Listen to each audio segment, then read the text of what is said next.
Alright, mula naman to sa Net25, bigyan natin mga kapatid ng opinyon, komentaryo at reaksyon etong mga pro-Duterte rally na patuloy na isinasagawa sa loob at labas ng ating bansa.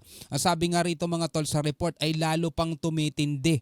No, dito talaga makikita mo mga tol, no, yung power of Duterte. Magpahanggang ngayon mga kapatid, kahit ilang taon na nakalipas, no, mula nung siya ay bumaba sa kanyang pwesto bilang presidente ng Pilipinas at pumalit na nga si BBM mga tol, ay makikita mo pa rin kung gaano kalakas, no, kung gaano katindi mga tol yung kanyang mga supporter. At dahil nga rito mga kapatid, no, nagkakaroon ngayon ng mga issue na kinasasangkutan ng magkabilang panig nitong pro Marcos, pro BBM, na talagang nagbabangayan, social media man.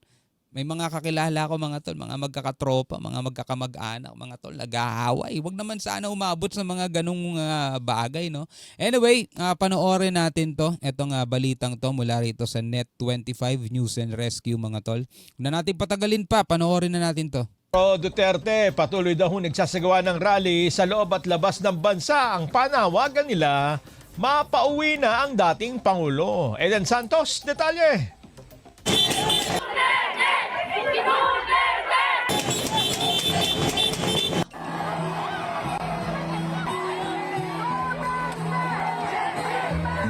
Alam niyo mga tol, eto lang, ano lang to, opinion ko lang, no. Bawat isa sa mga sumisigaw pro at anti Duterte mga tol, may mga kanya-kanyang ipinaglalaban yan. Yung isa humihingi ng hustisya kasi naging biktima sila ng di umano'y EJK. Yung isa naman ay humihingi ng hustisya dahil iginawa lang naman daw lahat-lahat ni Tatay Digong etong kanyang ginawa para din naman sa ating bayan, para labanan yung mga adik. Sabi nga gano'n, ano ba mas gusto ninyo? Ang pinapatay mga ordinaryong mamamayan ng mga adik o yung adik ang nilulupig? Sabing gano'n mga tol. Well, pareho silang may valid point mga tol. Kung sino na lang yung lesser evil, di ba? Yun na lang ang tignan natin dito mga tol. Pero, meron din isang panig na nakakaligtaan natin.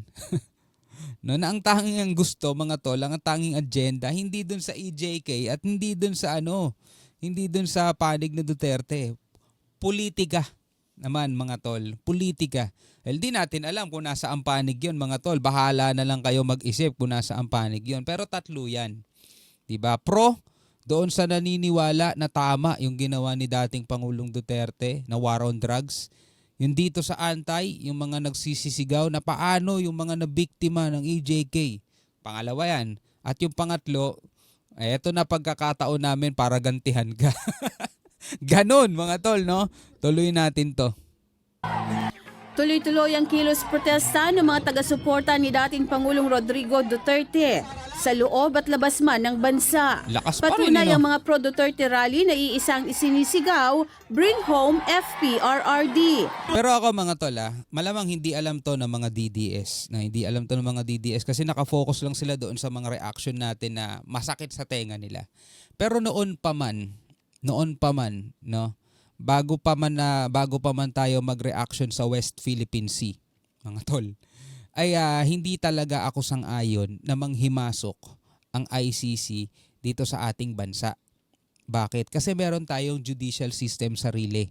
Sabi ko pa nga noon, kung mababalikan natin yung mga dati kong video, sabi ko pa nga noon, ano na lang ang sasabihin sa atin ng ibang mga bansa? Wala, mahina na nga ang militar, mahina pa ang judicial system ng Pilipinas, nakakahiya. Yung pa rin naman mga tol ang pinaniniwalaan ko magpahanggang ngayon. Okay? Pero wala na nangyari na mga tol. Nangyari na ang nangyari. Ano pa bang magagawa natin? Ngayon, ang sabi naman mga kapatid ng isang opisyal o ng isang abogado, gumagana naman yung judicial system natin. Pero meron kasing isang bagay na sinasabi na pumapasok daw ang ICC sa isang bansa kapag ang judicial system doon is non-working o unwilling.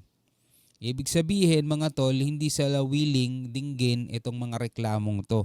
So doon lang pumapasok yung ICC. Pero ito pa ang isa pang question na issue din ngayon. Ano pa ang jurisdiction ng ICC sa atin gayong tumiwalag na tayo, sabing ganun. Pero meron pang sagot dyan. Ayan ginagawa nating patas. Kahit na daw tumiwalag tayo noong 2019 mga tol, pasok pa rin yun doon sa mga naisampa ng reklamo bago pa man tayo humiwalay.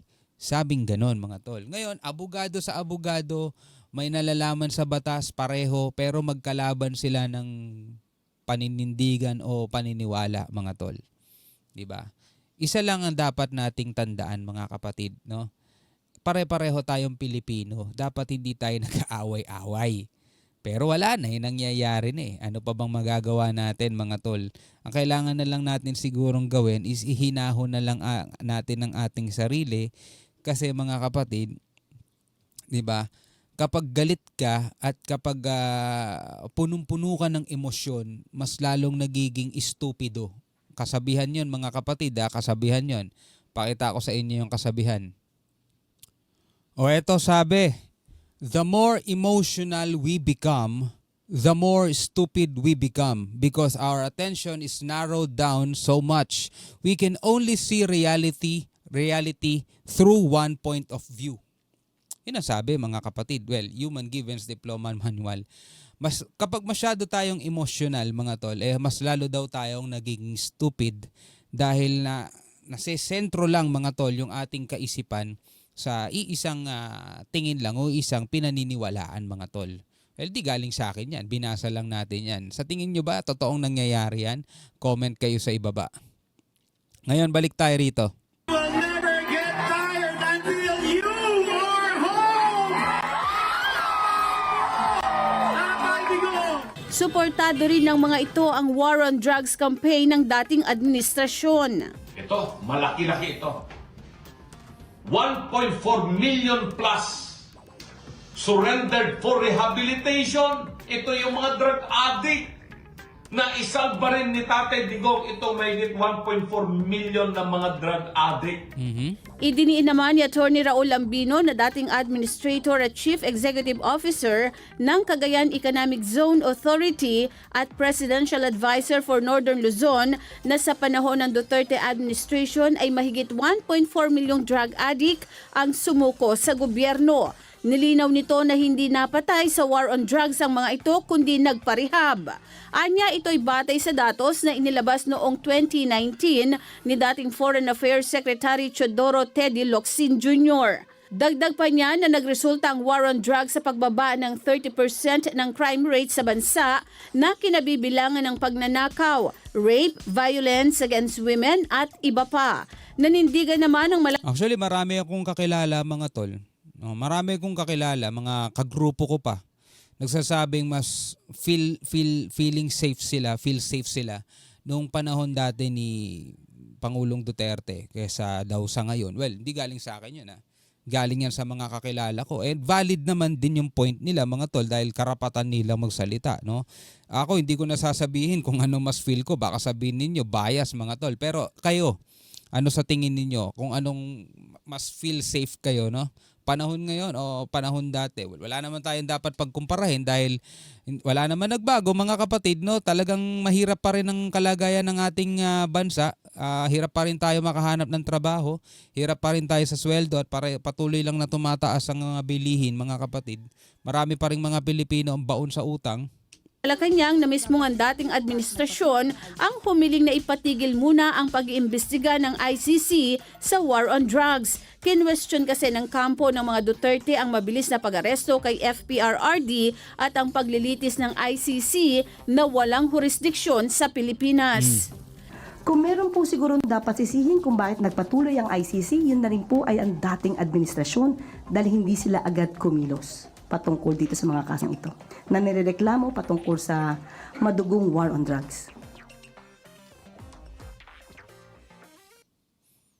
Ano sa tingin ninyo mga tol? Eto, ituloy natin. No? Defense team ng dating Pangulong Rodrigo Duterte, binubuo na mga abogado pawang mga dayuhan. Ngayon mga tol, out na si Medial Dia ba yun? Medial Dia at saka si Roque, out na. Ngayon, etong defense team o yung mga tatayong abogado ni dating Pangulong Duterte, puro mga dayuhan. No? Ngayon, magiging effective kaya to mga tol? no? Mga dayuhan tong tatay yung abogado niya, mga tol. Dayuhan din ang maglilitis sa kanya, di ba? Mga dayuhan na maglilitis sa kanya, mga tol, di mga dayuhan din yung tatay yung abogado. Siguro na pag-usap-usapan na rin naman nila yan. Baka mas magiging epektibo kung hindi mga Pilipino ang tatay yung dayuhan, ang tatay yung abogado, no? Panoorin natin to. Ibabalita po yan ni Madam Weng de la Fuente. Weng? Pawang dayuhan ang tatayong abogado ni dating Pangulong Rodrigo Duterte sa International Criminal Court o ICC sa The Hague, Netherlands. Sinabi ni Vice President Sara Duterte na binubuo na nila ang defense team na pangunahan ng British-Israeli lawyer na si Nicholas Kaufman. Bukod kay Kaufman, may ilang dayuhang abogado pa ang dadating sa The Hague para interviewin ni VP Sara para makasama sa legal counsel ng dating Pangulo. Hindi naman anya makakasama si Attorney Harry Roque kahit pa accredited ito ng ICC dahil kailangan pagtuunan nito ng pansin ang hiling na asylum sa the Netherlands. Inanunsyo rin ng Vice Presidente na magwi-withdraw na rin bilang counsel ni FPRRD si dating Executive Secretary Salvador Medialdea.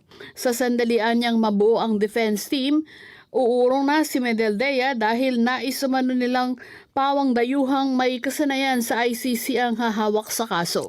Itong Martes sa isinugod din. Medyo magandang hakbangan din yun, mga tol. So napag-isipan nila, sige, teka, bago lang tayo rito, dapat kunin nating abogado yung mga na rito, may experience na rito sa pagharap sa korteng to. Ng ambulansya sa isang ospital sa The Hague, si Medialdea. Sa advisory naman ng Philippine Embassy sa the Netherlands, sinabi nitong bibisita kay dating Pangulong Duterte si Medialdea nang makaramdam ito ng sama ng pakiramdam. Minomonitor ng konsulado ang lagay ni Medialdea na ngayon ay sinamahan na rin ng kanyang ilang kaanak. Sa lagay naman ng kalusugan ng dating Pangulo, sinabi ni BP Sara na maayos ang kaniyang ama sa medical facility sa loob ng ICC Detention Center. Nandoon pa rin siya sa loob ng hospital, so hindi pa siguro siya all clear base siguro sa assessment ng doctors niya.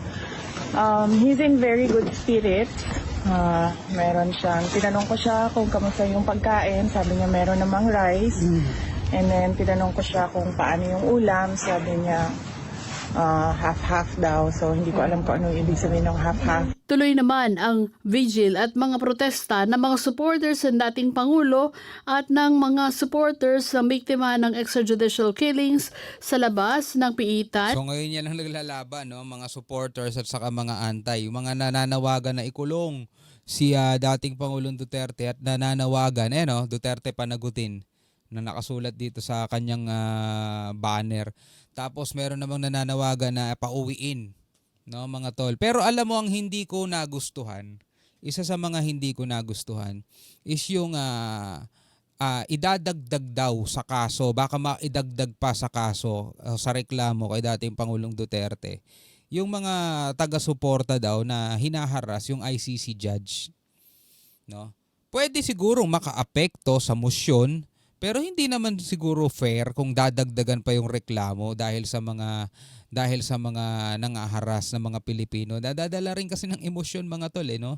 Pero yun nga yung sinabi nung ICC accredited lawyer, masyado daw kasing magugulo etong mga DDS, mga tol. Well, ang sabi naman ng ibang DDS, mga tol, labasa ko sa comment, baka naman kasi gawain lang din ng iba yan na nagpapanggap lang na DDS. Pwede rin, mga tol.